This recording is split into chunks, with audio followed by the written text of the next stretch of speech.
அனைவருக்கும் வணக்கம்.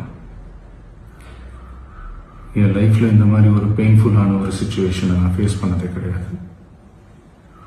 மனசு முழுக்க வலி வலி மட்டும்தான்.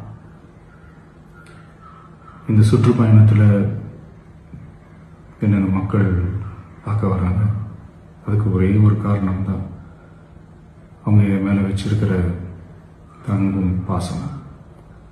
அந்த அன்புக்கும் பாசத்துக்கும் நான் எப்பவும் கடமைப்பட்டிருக்கிறேன்.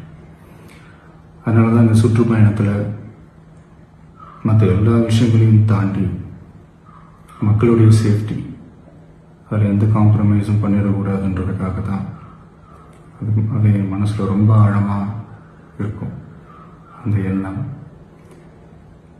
அதனால தான் இந்த அரசியல் காரணங்கள் எல்லாத்தையும் தவிர்த்துட்டு ஒதுக்கி வச்சுட்டு மக்களோட சேஃப்டி மட்டும் மைண்டில் வச்சுக்கிட்டு அதுக்கான இடங்களை சூஸ் பண்ணுறது, அதுக்கான இடங்களை பார்த்து பெர்மிஷன் கேட்கறது, போலீஸ் டிபார்ட்மெண்ட்டில் அதை ரிக்வெஸ்ட் பண்ணி கேட்போம். ஆனால் நடக்கக்கூடாதது நடந்துருச்சு. ஆனால் மனுஷன் தானே, அந்த நேரத்தில் அத்தனை பேர் பாதிக்கப்பட்டு இருக்கும்போது எப்படி அந்த ஊரை விட்டுட்டு என்னால் கிளம்பி வர முடியும்?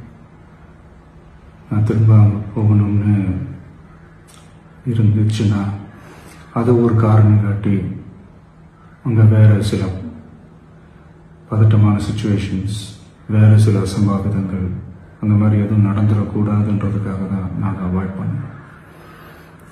இந்த நேரத்தில் சொந்தங்களை இழந்து தவிக்கிற இத்தனை குடும்பங்களுக்கும் என்னுடைய ஆழ்ந்த இரங்கலை தெரிவிச்சுக்கிறேன். எனக்கு தெரியும், என்ன சொன்னாலும் இது ஈடையாகாதுன்னு எனக்கு தெரியும்.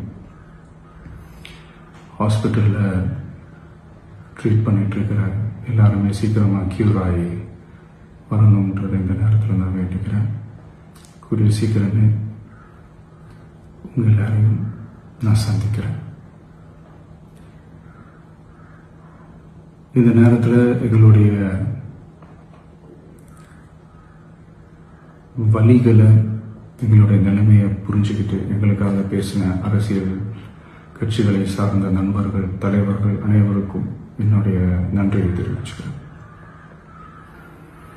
கிட்டத்தட்ட ஒரு 5 மாவட்டத்துக்கு பிரச்சாரத்துக்கு போனோம். இந்த மாதிரி எதுவுமே நடக்கல. ஆனால் கரூரில் மட்டும் ஏன் எப்படி நடக்குது, எப்படி நடக்குது? மக்களுக்கு எல்லா உண்மையும் தெரியும். மக்கள் எல்லாத்தையும் பார்த்துக்கிட்டு இருக்கிறாங்க. கரூரை சேர்ந்த அந்த மக்கள் அந்த உண்மையெல்லாம் வெளியில் சொல்லும்போது எனக்கு கடவுளே நேரில் வந்து இறங்கி அந்த உண்மைகள்லாம் சொல்கிற மாதிரி எனக்கு தோணுச்சு. சீக்கிரமே எல்லா உண்மைகளும் வெளியில் வரும்.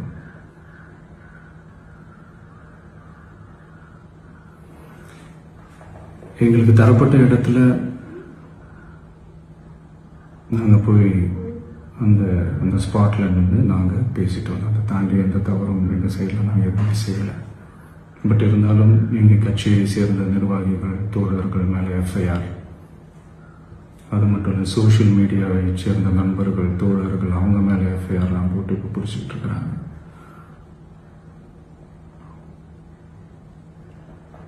சிஎம் சார், உங்களுக்கு ஏதாவது இந்த பழி வாங்கணும் அப்படின்ற எண்ணம் ஏதாவது இருந்துச்சுன்னா என்ன வேணாலும் பண்ணுங்க. அவங்க மேலே கை வைக்காதீங்க. நான் ஒன்று வீட்டில் இருப்பேன், இல்லை நான் ஆஃபீஸில் இருப்பேன். என்ன வேணாலும் செய்யுங்க. நண்பர்களே, தோழர்களே,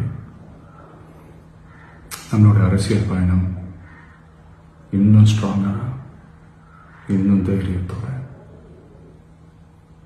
கண்டினியூ ஆகும்.